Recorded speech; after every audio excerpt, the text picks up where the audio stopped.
Gente, tive um pico de energia aqui, meu computador desligou, então eu vou retomar. Então a gente vai fazer como se fosse uma segunda parte do vídeo. Então, coisas da nossa modernidade. Mas vamos lá.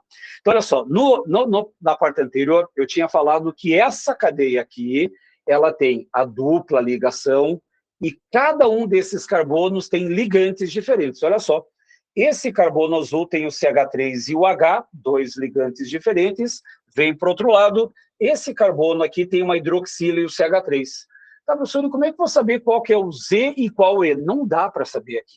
Você só consegue determinar se é um Z ou um E fazendo a seguinte informação. Deixa eu só pegar minhas canetas aqui. Então, em cima disso, vamos analisar a seguinte ideia.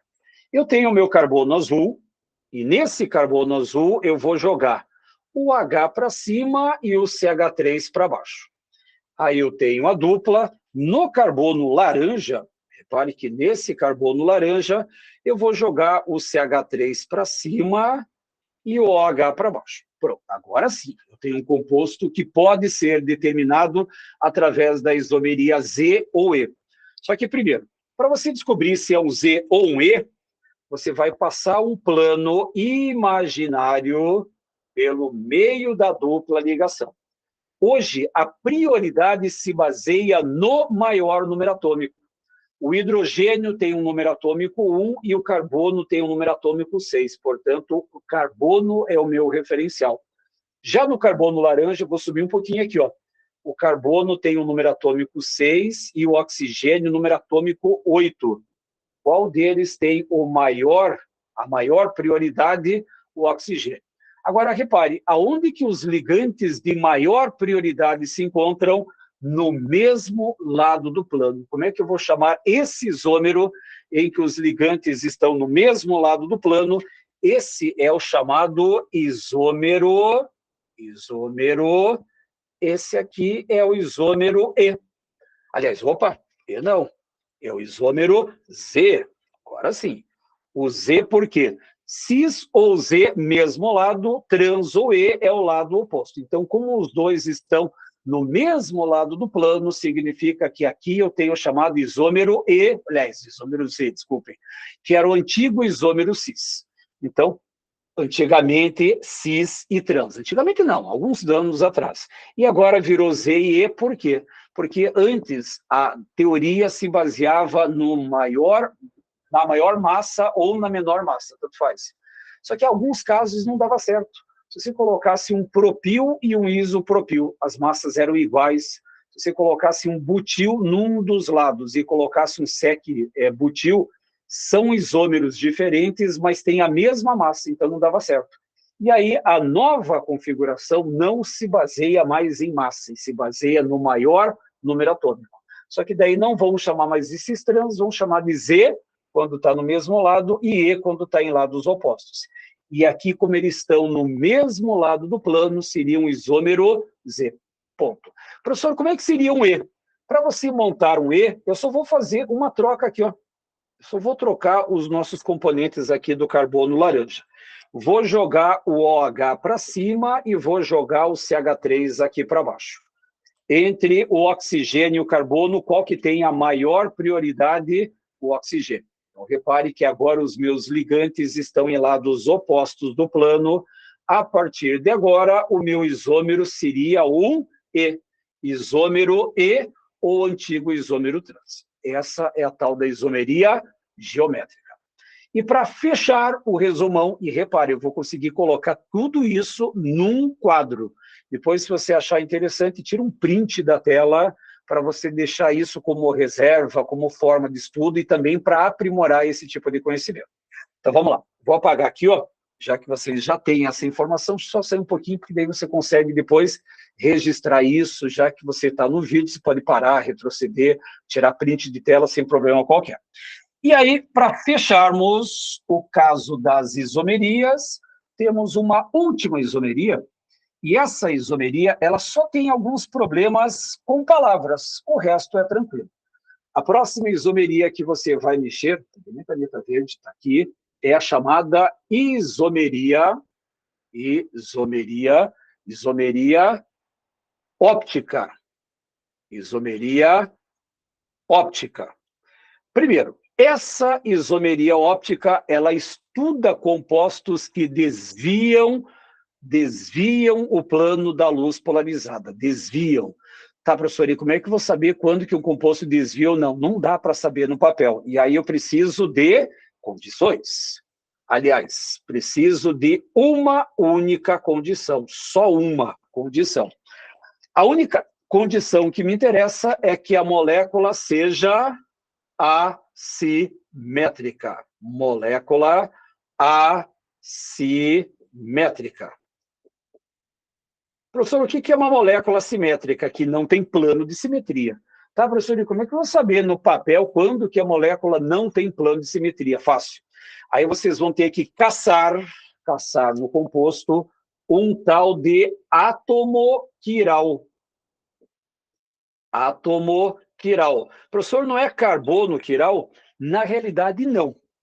Grande parte dos compostos orgânicos vai ter o carbono quiral, mas eu posso encontrar compostos que têm fósforo quiral, enxofre quiral. Tá, professor, mas o que é um átomo quiral? Átomo quiral é um átomo que apresenta 4 ligantes diferentes. Se você tiver um carbono quiral, é um carbono que tem 4 ligantes diferentes.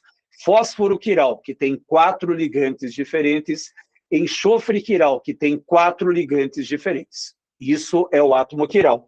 E além do átomo quiral, você pode encontrar uma outra representação, embora isso aqui só seja a parte teórica, um derivado do aleno. Vou deixar espremidinho aqui no canto, tá, gente? Vou sair um pouquinho aqui de cima. O derivado alênico... Opa, sai essa ligaçãozinha daqui, mais uma dupla para cá. Ou seja, o derivado alênico, ele é um alcadieno acumulado. Ele não tem carbono quiral, só que o que acontece? Como ele não tem carbono quiral, mas a molécula ela vai ser assimétrica. Então, os ligantes que eu prendo nessas ligações têm que ser todos diferentes. Então, olha só. Isomeria óptica é a parte da química orgânica que estuda compostos que desviam o plano da luz polarizada, que desviam. E aí a condição que a molécula seja assimétrica. O que você vai caçar no seu composto? O átomo quiral ou o carbono quiral, que na grande parte das vezes resolve. Tá, professor, achei o carbono quiral. Como é que eu vou chamar os isômeros dessa isomeria geométrica? Então, vamos lá. Se você tiver apenas um carbono quiral, só um. Para cada um carbono quiral, você vai ter um conjunto de 3 isômeros. 3 isômeros. Como é que eu vou chamar esses isômeros da isomeria geométrica? Um deles desvia para a direita, chamado de destrógero. Repare que destro significa direita. Um deles desvia para a esquerda, chamado de levógero. Levógero desvia para a esquerda, tanto que a palavra inglesa left é derivado desse levos, e eu vou ter um isômero que não desvia, que é chamado de racêmico. Portanto, um destrógero, um levógero e um racêmico. Bem, mas bem importante aqui, ó. Tanto o destrógero quanto o levógero, eles são chamados de ativos. E esse racêmico, ele é inativo. Esse racêmico é chamado inativo. Tá, professor? E se eu tenho um carbono quiral, tá? E se eu tivesse mais de um carbono quiral? Se eu tivesse mais de um carbono quiral, como é que vai funcionar esse esquema? Mais de um carbono quiral. Para mais de um carbono quiral. Então, se eu tiver 2, 3, 4, como é que vai funcionar esse esquema? Se você tiver 2, 3, 4 carbonos quirais, nós vamos ter uma equaçãozinha para ativos e para inativos. Eu avisei que eu consigo colocar toda a matéria de isomeria num quadro, bem sintético, mas vai. Então, o que nós vamos encontrar? Para os isômeros ativos, eu vou usar o seguinte princípio. Tem uma formulazinha em que você vai colocar 2 elevado a N, onde o N é o número de carbonos quirais. Professor, eu tenho que usar matemática sim, mas é 2 elevado a n, 2 elevado a 1, que dá 2, 2 elevado a 2, que dá 4, 2 elevado à terceira, que dá 8, 2 elevado à quarta, que dá 16. É assim, para calcular os ativos. Porém, para calcular os inativos, até existe uma formulazinha para fazer esse cálculo, que é cálculo de, vou colocar aqui, ó, 2 elevado a n menos 1. 2 elevado a n menos 1. Porém, eu vou falar para vocês nem olharem essa formulazinha. Por quê? Toda vez que eu tenho isômero inativo, é metade dos ativos. Então, vamos lá. Se eu tiver 3 carbonos quirais, 2 elevado à terceira, 8. Quantos inativos? Metade, 4. Nossa, professor, tem 5 carbonos quirais. 2 vezes 2 dá 4, 8, 16, 32. Metade de 32, 16. É assim que você vai fazer a continha para essa quantidade com mais de um carbono quiral.